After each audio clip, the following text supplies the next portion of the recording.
If your Sprinter van sounds like this,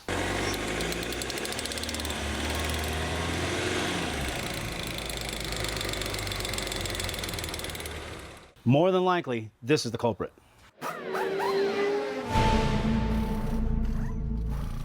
Tim. Yes, sir. So that's a pretty bad noise, huh? It's pretty bad. And this is the culprit right here. This is, of course, a brand new shaft from Mercedes, but these things are kind of notorious for making that clicking noise at rotational speed. And the culprit is this joint right here, this Jeppa joint. Even this one, brand new from Mercedes, you can feel quite a bit of binding in here.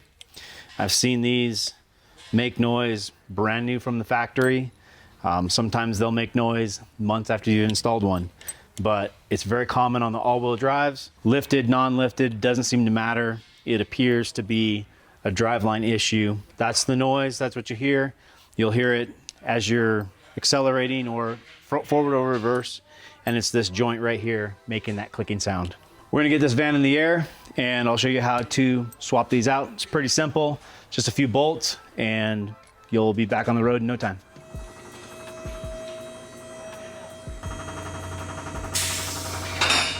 So this is mainly affecting all-wheel drive vans, and you want that prop shaft to be pretty much directly in line with Mercedes spec, but what about vans that are like super lifted?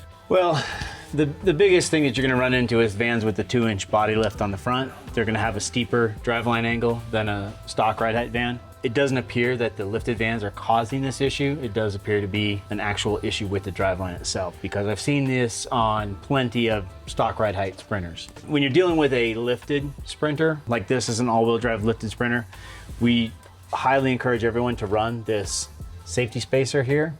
Now, Agile Off-Road makes this safety spacer, and it's just a machine spacer and then longer bolts that allow you to basically add a little bit of length to the driveline for a lifted van. That way you're not pulling on the circlip in here that retains this driveline to the front differential. If you don't run that safety spacer, there's a lot of tension against that circlip, and then at full articulation when you're wheeling or even just going down the road, I've had them come out going down the road, that driveline will pull off of your front differential and it's very violent. I've even heard of this happening on stock, brand new, on dealer lot vans where the clip is kind of coming off already. So common issue. I've seen guys that have come in without a safety spacer and they've done 2 or 3 prop shafts because they didn't realize that was the issue. Safety spacer is critical, and then the noise is a completely separate issue from the spacer. The noise is actually this Jeppa joint. Yeah, so for this install, this van already has a safety spacer and the longer bolts, so we're gonna use the 12-point socket to remove these longer prop shaft bolts. Then we'll remove the drive shaft from the front diff and we'll switch it out for the new one. Captain Off-Road here has his skid plates in place, so that's super cool. So you're telling me Captain Snap-on doesn't have the right tools? Oh, I got all the right tools, bud. Never use chrome on an impact gun, ever, okay?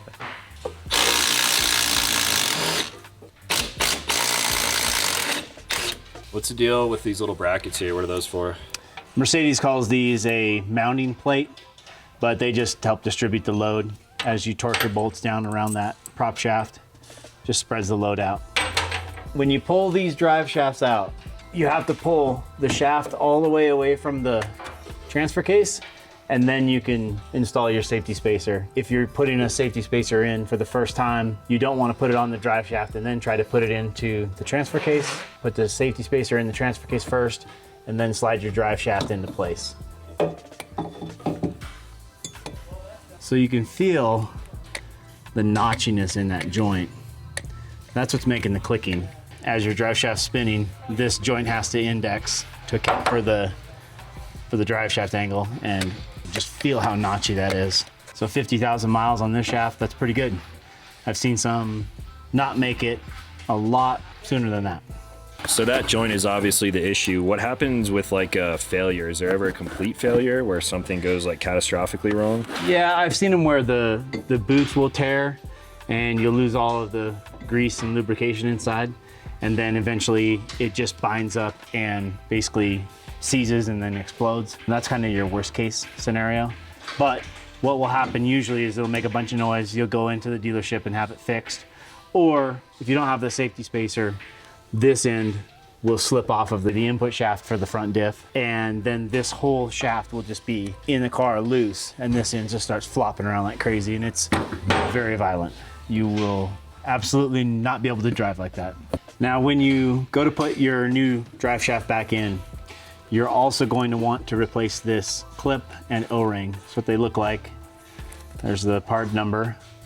We keep them in stock here, of course, but this is on your input shaft here, and you're gonna want to remove the old O-ring and the clip, replace them, and then put your new driveline on. That just gives you best shot of not having any issues with that driveline coming off of your front differential. I like to add just a little bit of grease to these splines, nothing crazy, but clean them up and then just add a little bit of fresh grease. And then a little grease around that O-ring just to make sure that you don't cut it when you're putting the drive shaft back on.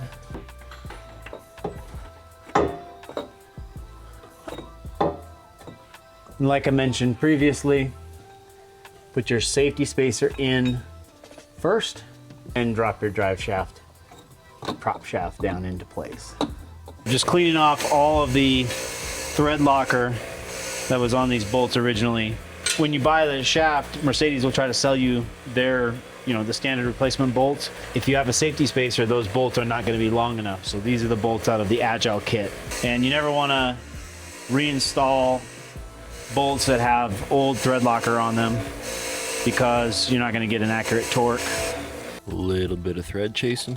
Yeah, just cleaning all the crap out of those threads so we get a good accurate torque. What do you think the best tool is to do this? Probably not a tap.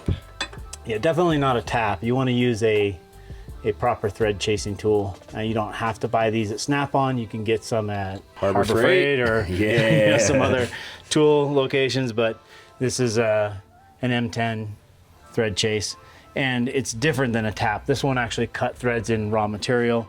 This is made to just clean out existing threads. If you run a tap in here and you get it, off center or there's debris or something in there, the tap will actually cut new threads into the side of your existing threads, and then you're gonna screw up your flange here. So it is no bueno. Use the proper tool in this case.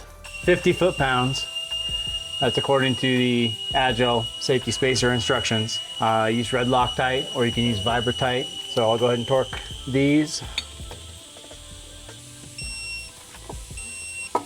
And then I like to put a little thread marker on there.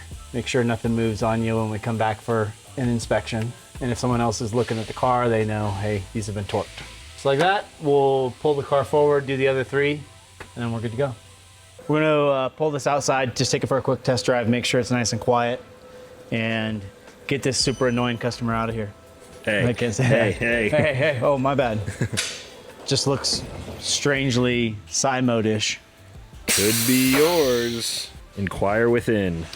Hopefully this helped if you're experiencing a similar noise with your all-wheel drive Sprinter. If you feel like this job is something that you want to tackle at home, awesome. If you need help finding the parts, give us a call. We can get you dialed in with what you need. Or if you feel like this is something that you would rather not take on, we're happy to help and install it for you. So give us a call or send us an email and we can get you fixed up.